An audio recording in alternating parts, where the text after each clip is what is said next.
Why is the Democratic Alliance leader Mmusi Maimane condemned for visiting Israel? And what does Maimane's visit mean to the international community's call for a two-state solution? Did the DA leader follow all due processes before embarking on the trip? And how does the visit impact South Africa's position on the Israeli-Palestinian conflict? What time is it? It's question time.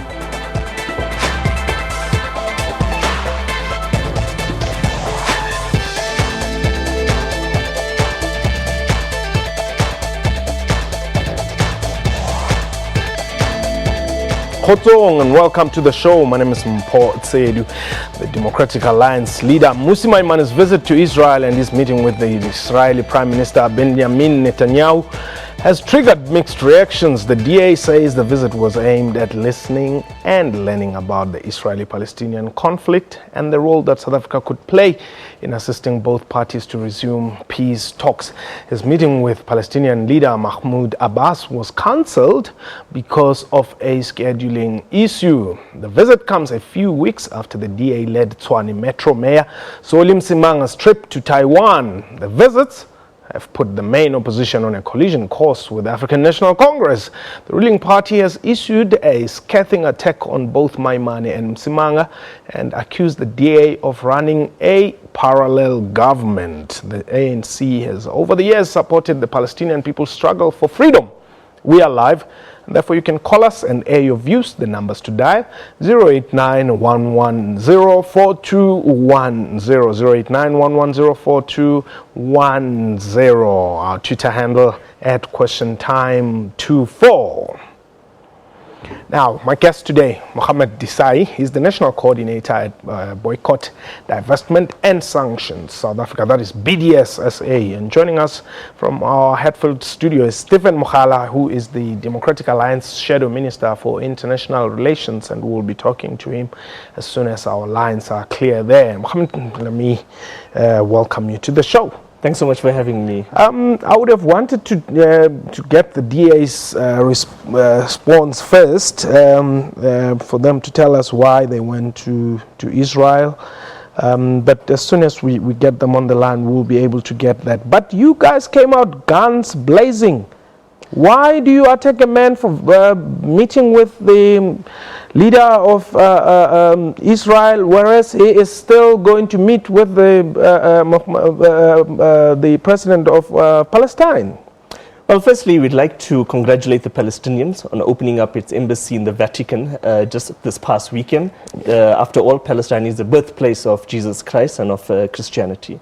But moving more to the point, this was not a personal visit, this was not a holiday, this was a propaganda junket organized by the DA in collusion and in collaboration with the Israeli embassy and with the pro-Israeli lobby in this country.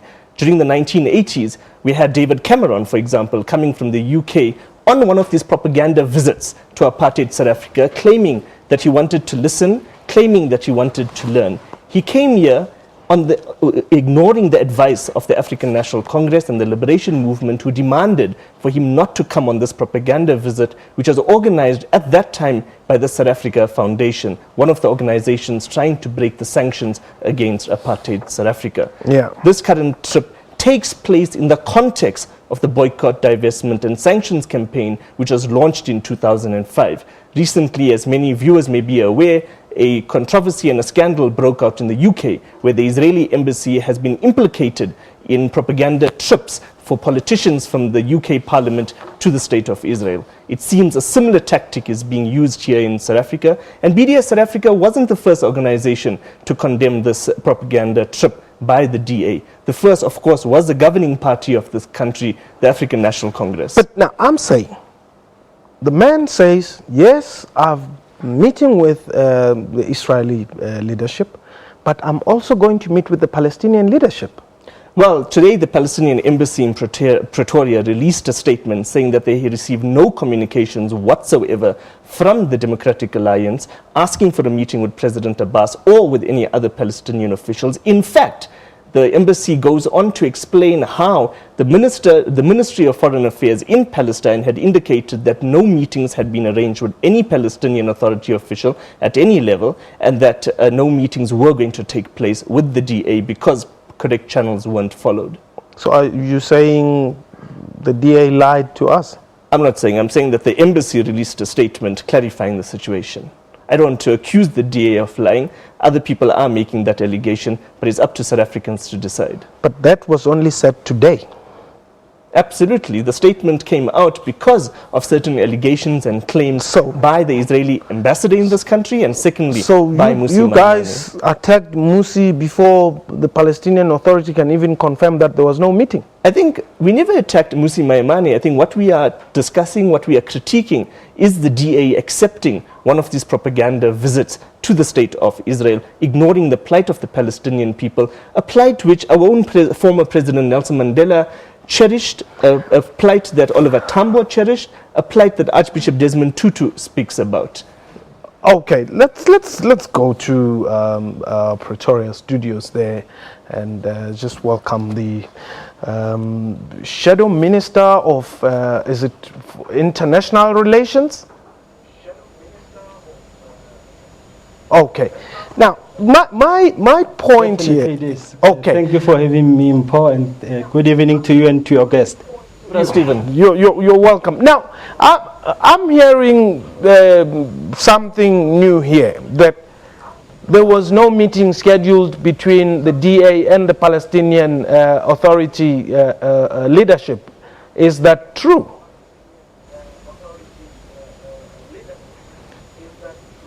Mpo, that is a blatant lie, and I think we will prove that because we will release a statement tomorrow to ensure and to show the South African public that we followed all due processes.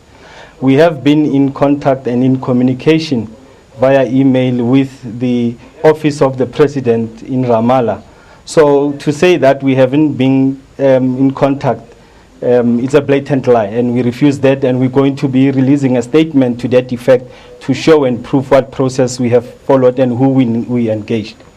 Now, what was the purpose, briefly, for going to that part of the Middle East?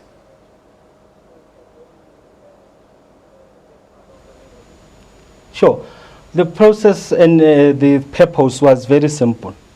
It was for the leader of the official opposition in South Africa to go and abreast himself with the nature of the conflict, in the principle and in the spirit of the Democratic Alliance founding principle of going and see it for yourself. So he went there to go and see and abreast himself with the current situation and the conflict on the ground. Okay. And for that effect, he went both to Israel and both to Palestine to ensure that he has a balanced view of the conflict and he has a balanced view of issues on the ground. Did he eventually go to Palestine?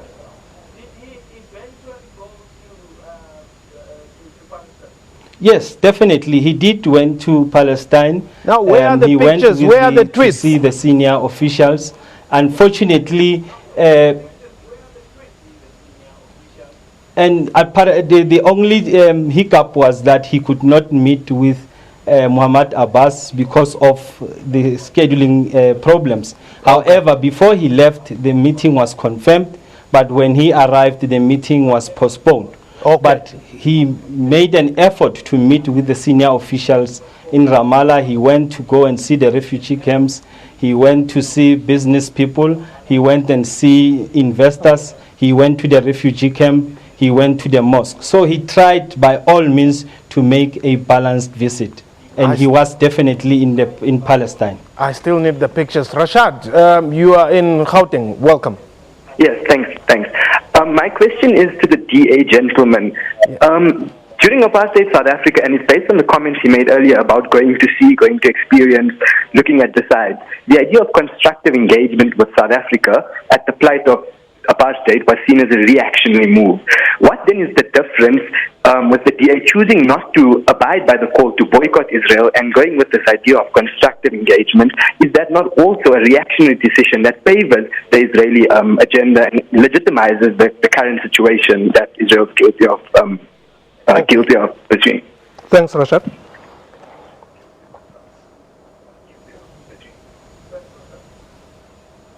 Did you hear the question? I think the point that Rashad is making really is neither here nor there. The leader of the official opposition went to the Middle East, to both Israel and Palestine, as a leader of an official opposition party in South Africa, to go and see for himself the situation on the ground. And I think we should be commending that as South Africans. We should be saying the Democratic Alliance is ensuring that we build peace around the world.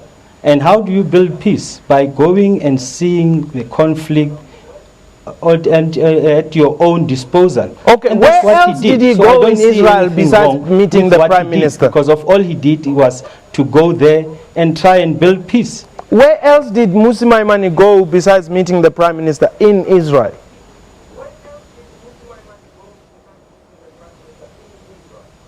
Where he went, I mean, remember, he's also a religious person. So for him, Israel is a holy land. So for religious purposes, he also went to Israel to go and see all those significant religious areas. So he went everywhere. And again, he met with Prime Minister Netanyahu, and he met with the official opposition leader in Israel. So it was a dual visit, both private for him as a religious person, and secondly for him as a leader of an official opposition to go and abreast himself with both Palestine and Israel conflict. So, Brother Stephen, it's unclear. Did he go on a business trip? Did he go on a political trip because he's meeting with the Prime Minister? Did he go on a religious trip? Did he go on a holiday? It's very confusing. But I think I would like to ask, I mean, you were there as well, and maybe you could comment either personally or on behalf of the DA. Did the DA, like the ANC and various other organizations, including individuals like Archbishop Desmond Tutu, witness the same situation that black South Africans experience under apartheid? I mean, Archbishop Desmond Tutu, former President Kgalema Motlanthe, former President Thabo Mbeki, all speak about what they saw in Palestine as being similar to the oppression that we faced under apartheid during the 1980s. Would you agree with Archbishop Desmond Tutu on this?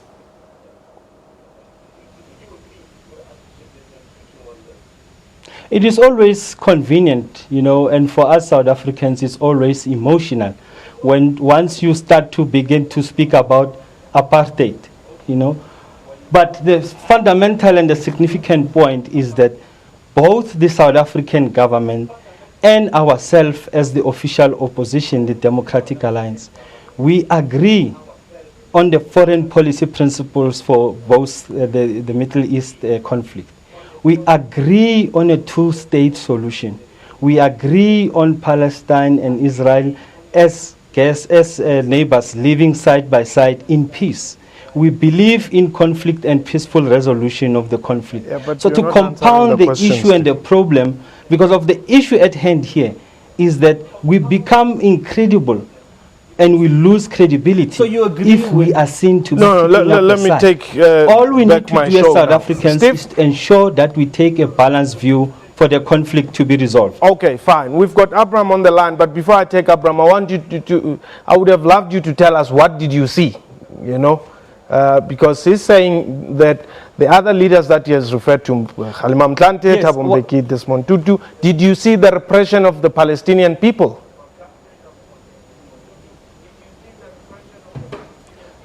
What I've seen is that there is a massive conflict. There is a lot of mistrust and distrust between Palestinians and Israel. Let me ask this question in a different way. Among local people who are willing to try and live together. So the conflict is definitely there. No one can deny that. I'm not talking about conflict. It's undeniable once you visit there that there is a serious problem and a serious conflict here. But that's not what I'm asking. I'm saying, did you see the repression of the Palestinian people? Yes or no?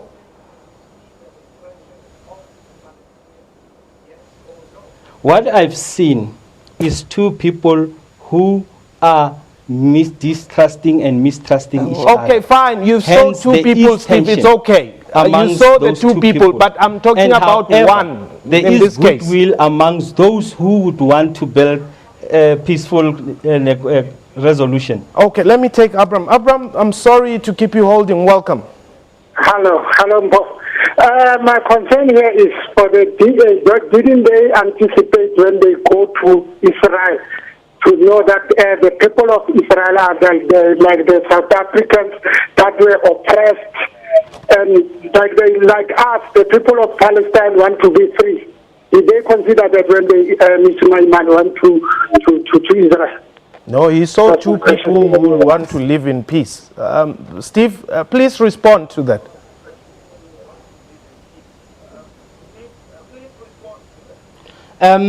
Yes, Abraham, I think the fundamental point here to make as South Africans is that we as South Africans, we become very insignificant in the conflict once we begin to be seen as picking a side. Either way, the Palestine or the Israel side. Now, our view and our position is clear as the Democratic Alliance. We are saying no to violence and we are saying no to conflict. We support a two-state solution. We support a peaceful resolution to the conflict. Okay. So, however complicated and complex it is, and it brings back the motivation and the purpose of why the leader of the official opposition went to Israel-Palestine, to understand the complexity rather than dealing with it on a superficial level. Okay, hold it there. We're going to take a quick break. When we return, I really hope you're going to answer my questions.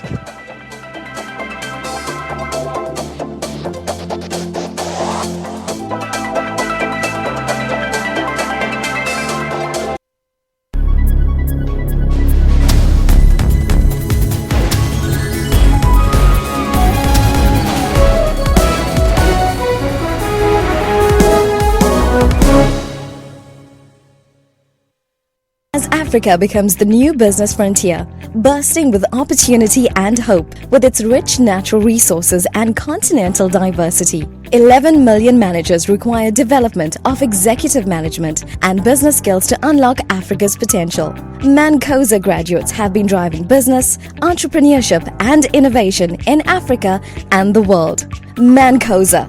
Dream it. We'll take you there.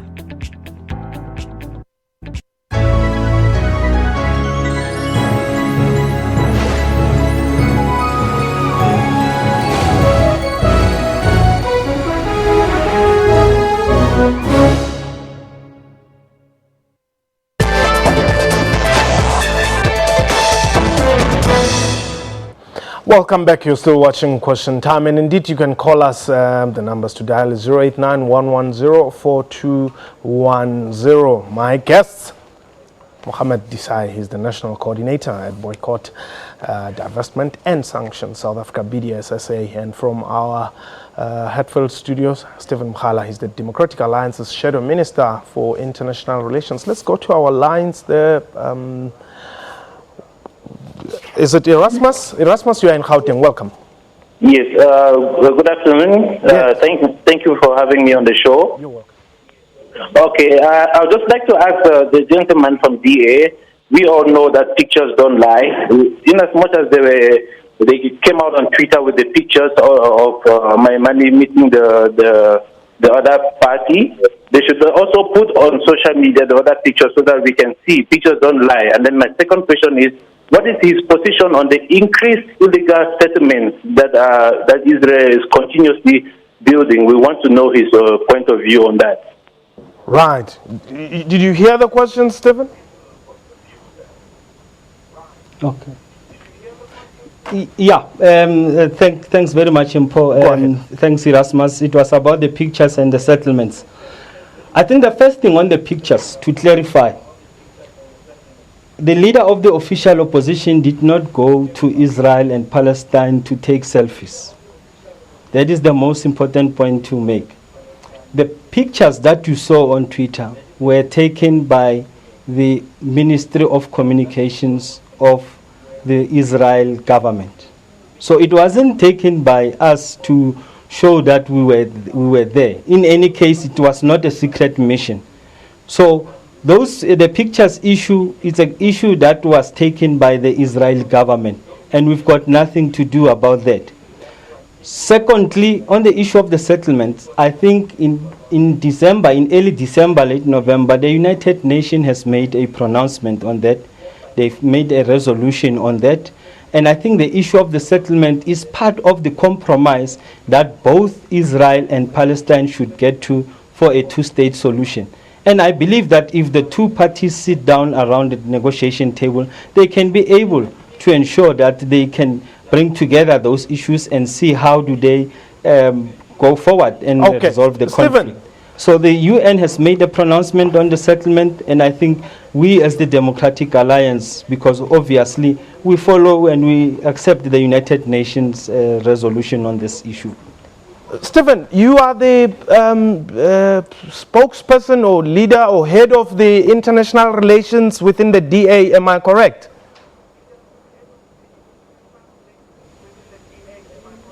You're quite correct. Now, I would assume that as leader or head of that unit, you thoroughly understand the foreign policy of both the United Nations and the Israeli government and Palestinian Authority in this case, where the Israeli, or rather, where the United Nations is clearly saying, stop the settlements. And I don't understand where you're coming from with this analogy of yours, because it does not represent what the UN said at all.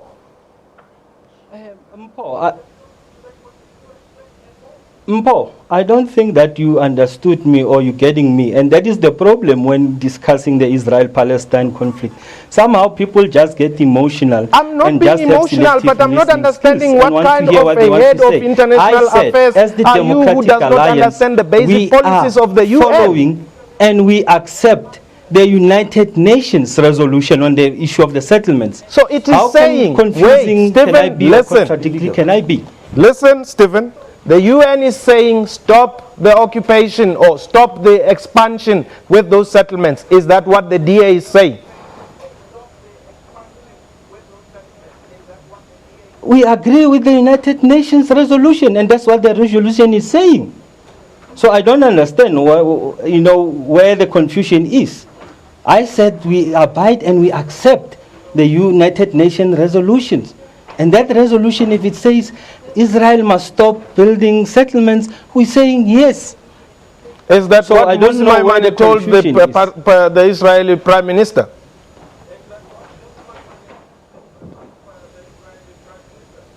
I didn't hear that one, Paul. I'll repeat it. Did Mmusi Maimane tell the Prime Minister of Israel to stop the settlements?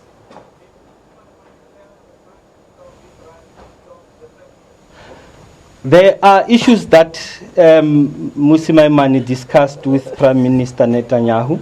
One was the issue of human rights. Two was the issue of the role of Israel in the whole Middle East crisis. Because remember, the Middle East is not about Israel and Palestine. You've got all other countries around the Middle East which are ravaged by conflict. You've got Jordan, you've got Syria, you've got Iran. So he spoke to Prime Minister Netanyahu about what is the role of Israel in the broader picture of sense of the Middle East. So he did raise the human rights issue of Israel, and also the role of Israel in the whole Middle East crisis, including the conflict between Palestine and Israel. So he didn't say anything on the settlement?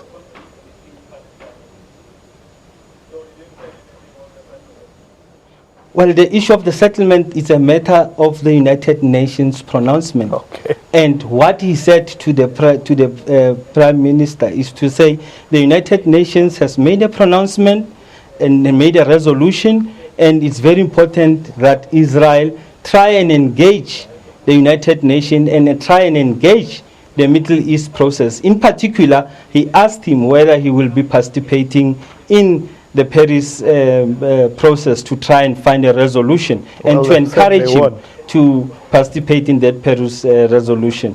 So it was a question of saying that, look, the United Nations have made a pronouncement. However, the complication and the complexity of the conflict, try and participate in the peaceful resolution of the conflict by going to Paris and putting your side of the story and trying to resolve the conflict. Your final thoughts. It's quite a tragedy that the DA Shadow Minister for International Relations can't call out Israel's illegality regarding the settlements and the occupation. We do thank the majority of South Africans that have stood by the Palestinian people. This is an old relationship. It was the Palestinian people, after all, that gave us the resources and the backing during the struggle against apartheid. It was Israel that provided the apartheid government with the military resources to oppress our people. We will see a free Palestine in our lifetime. Okay, thank you very much. And that was question time for today. A big thank you to my guests and to you for watching at home. From me and the entire crew, you have yourself a wonderful time. Ayba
South Africa remains in the grip of a dry spell. It's led to water restrictions imposed across the country. About 20,000 cubic centimeters are being released per second. Authorities say that it could take 10 days. In the meantime, they're appealing to residents to use water sparingly. Transnet says that it's increased its revenue despite the weak economic conditions affecting volumes that it handled. The company says going forward it will be investing in mergers and acquisition opportunities to expand Transnet services. It says while it does not believe South Africa will be downgraded, it has however begun negotiations with lenders to prepare for any eventualities. Probably we should ask the question, is the ICC targeting African leaders? For the life of me, I would hate to be charged with crimes against humanity.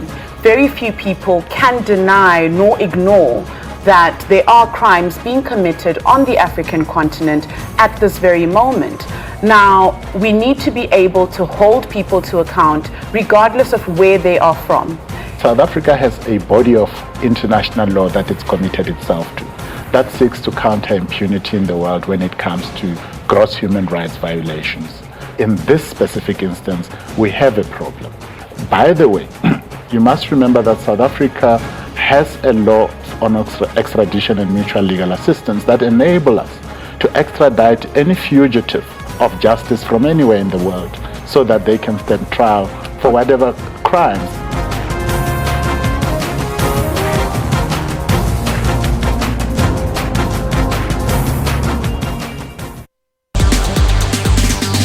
On Network, we tell you about Africa's social media and technology landscape.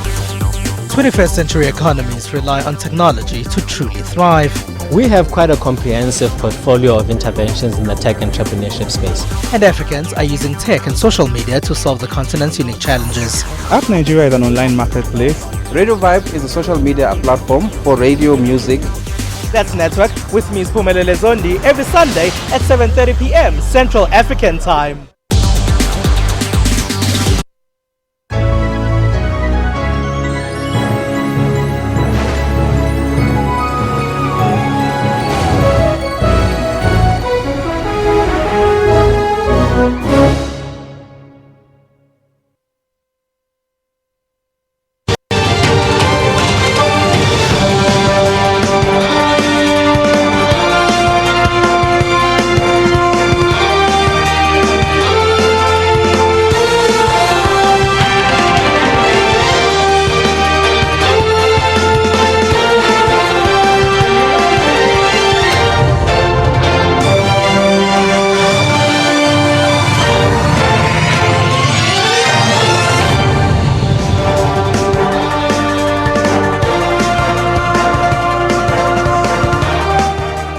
o'clock Central African time. Very good evening to you. Thanks for tuning in. You're watching SABC News Prime Time live from our headquarters in Johannesburg in South Africa. Here are tonight's top stories.